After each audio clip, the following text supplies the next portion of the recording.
सबसे important role है deep sleep, गहरी नींद।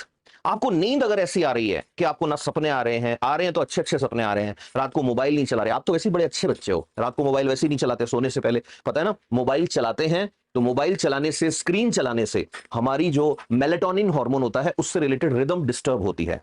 तो जैसे किसी ने मोबाइल चलाया तो उसकी आंखें ब्रेन को मैसेज भेज रही है, जाग जा भाई। अब इसीलिए वो मोबाइल बंद करके सोएगा, एकदम से नींद नहीं आनी फिर उसको। इसलिए समझदार लोगों को जब सोना है उससे कई घंटे पहले, कुछ घंटे पहले वो स्क्रीन देखना बंद कर देते हैं, है ना। तो पहला रोल इसका है। फिर दूसरे नंबर पे इसका रोल इसलिए भी है कि इसकी वजह से आपकी बॉडी में जो हार्मोनल रिदम है वो मेंटेन रहता है। दूसरे नंबर पे सुबह उठ के एक्सरसाइज करना, ये तो आप सब करते ही हो भाई, अच्छे बच्चे हो ना। सुबह उठते ही माता पिता को प्रणाम करते हो, बड़े भाई बहनों को नमस्ते करते हो, छोटे भाई बहनों को प्यार करते हो। आलस तो आपको आता ही नहीं, आप वो बच्चे थोड़ी हो जो 8-9 बजे तक एनाकोंडा बन के बिस्तर में घुसे रहते हो, है ना। आप तो वो हो अर्ली मॉर्निंग 4-5 बजे उठ के ऐसे एकदम स्माइल देते हो, आपको देख के लोगों में भी जोश आता है, अरे वाह छोटा सा बच्चा है, छोटी सी बच्ची है, देखो 18-20 साल की एक्सरसाइज करके आई है सुबह सुबह, है ना। आप वही वाले हो। फिर उसके बाद food, healthy food. Healthy food का मतलब ना तो वेज है ना नॉन वेज है। कुछ लोगों को ये डाउट होता है कि हम बहुत सारा नॉन वेज खाएंगे तो हमारे अंदर पावर आ जाएगी, कुछ नहीं आएगी, नथिंग। ठीक है, लोग प्योर वेजिटेरियन बन के भी पहलवान बने हैं लोग, है ना। और बहुत सारे लोग हैं रोज 2-2 किलो मीट खा जाते हैं, कुछ नहीं उखाड़ पाए। तो इसका मतलब यह है कि फूड बैलेंस्ड होना चाहिए। आपको एक दिन में जितने आपको मिनरल्स चाहिए, जितने आपको न्यूट्रिएंट्स चाहिए, वो आपको मिलते रहें। और एक चीज याद रखना, इसमें बहुत बड़ा रोल होता है हैप्पीनेस का। रीजन क्या है, देखो मैं बार बार बोल रहा हूं, ब्रेन में सेंटर ऑफ इमोशन है हाइपोथैलेमस। हाइपोथैलेमस का कंट्रोल है पिट्यूटरी ग्लैंड पे, और पिट्यूटरी ग्लैंड का कंट्रोल पूरी बॉडी के सारे हार्मोन्स पे है।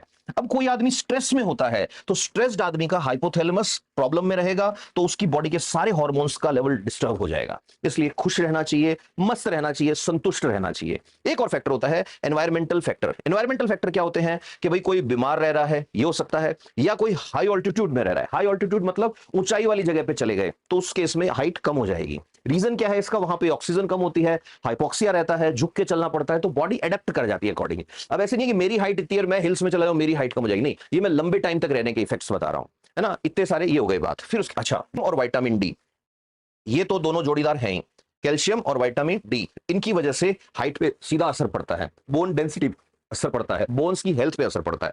विटामिन डी के लिए मैं ये कहूंगा किसी भी बच्चे को कभी भी कोई टैबलेट नहीं लेनी चाहिए। कैल्शियम के लिए भी they should avoid tablets. Reason क्या है, हमारी बॉडी और चारों तरफ देखोगे ना भरा पड़ा है कैल्शियम का सोर्स। विटामिन डी के लिए क्या करना है आपको, रोज 10 मिनट धूप में बैठ जाओ, मिल गया विटामिन डी एकदम बढ़िया वाला, है ना। अब कैल्शियम के लिए क्या करना है, दूध पियो, डेयरी प्रोडक्ट्स खाओ के नहीं खाने, हरी सब्जियों में भरा पड़ा है भाई, बहुत सारा कैल्शियम मिल सकता है आपको। There is no need to take other से अलग से मेडिसिन लेने की। चलिए आगे चलते हैं।